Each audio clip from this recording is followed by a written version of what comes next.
आपण केबे भाबिछंती कि रथयात्रा पूर्वरु हठात श्री जगन्नाथ काहेकि भक्त मानकु दर्शन दियंती नाही। सतरे कोन महाप्रभु को जर हुए?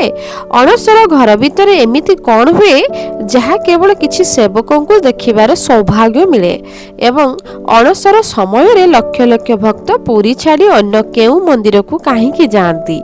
आजिर एही वीडियो रे हमें जानिबा अणसर रो इतिहास, परंपरा, रहस्य एवं एहार आध्यात्मिक अर्थ। वीडियो को शेष पर्यंत देखंतु निश्चय, कारण शेष रे मु कहिबी एमिति एक रहस्य जहा बहुत कम लोक जानती। प्रति वर्ष ज्येष्ठ पूर्णिमा तिथि रे पालन हुए पवित्र स्नान पूर्णिमा। एही दिन श्री जगन्नाथ, बलभद्र, सुभद्रा और सुदर्शन को स्नान वेद को अणा जाए। तापरे 108 कलसी पवित्र जल रे महास्नान करा जाए। एही 108 संख्या हिंदू धर्म रे अत्यंत पवित्र बोली मना जाए। जपमालार 108 मणि, उपनिषदर संख्या एवं अनेक आध्यात्मिक परंपरा सह एहार संपर्क रही।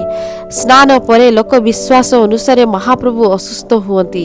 एहाकु महाप्रभु को ज्वर बोली कहा जाए।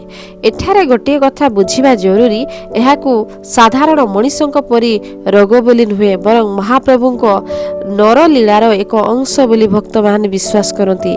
एहा भक्त मानकु वार्ता दिए जे भगवान मनुष्यर सुख दुख को निजे लीला रे अनुभव करती। अनवसर समय रे महाप्रभु को एक विशेष कक्ष रखा जाए, जहाकू अणसर घर कहा जाए। एही समय रे साधारण भक्तों दर्शन बंद हुए। केवल दैत्यापति सेवक माने सेवा करिवार अधिकार पाती। सेमाने महाप्रभु को औषध दियंती, दशमूल कार्थ अर्पण करती, फुलुरी तेल लगाती एवं विशेष नीति संपन्न करती। अणसर समय रे महाप्रभु को श्रीअंग रे प्राकृतिक रंगर नुआ रूप दिया जाए। एही प्रक्रिया को बनक लागी कहा जाए। एही काम अत्यंत गुप्त नीति अनुसार संपन्न हुए। जेहेतु श्री जगन्नाथों को दर्शन बंद रहे, तेणु हजार हजार भक्त ब्रह्मगिरी स्थित अलारनाथ मंदिर को जाती।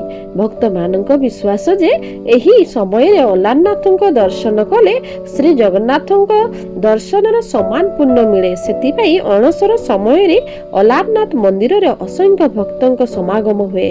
प्राय 15 दिन परे महाप्रभु संपूर्ण सुस्थ होई नूतन रूप रे भक्तों को दर्शन दियंती। एहाकु नव यौवन दर्शन कहा जाए। एही दर्शन पाई भक्त माने वर्ष सारा अपेक्षा करिथांती। नव यौवन दर्शन परे आसे विश्व प्रसिद्ध रथ यात्रा, अर्थात अणसर हेउची रथ यात्रा पूर्वर एक पवित्र प्रस्तुति। यह केवल विश्रामर समय नुहे, बरं महाप्रभु नवरूप प्रकाशर मध्य एक पर्व।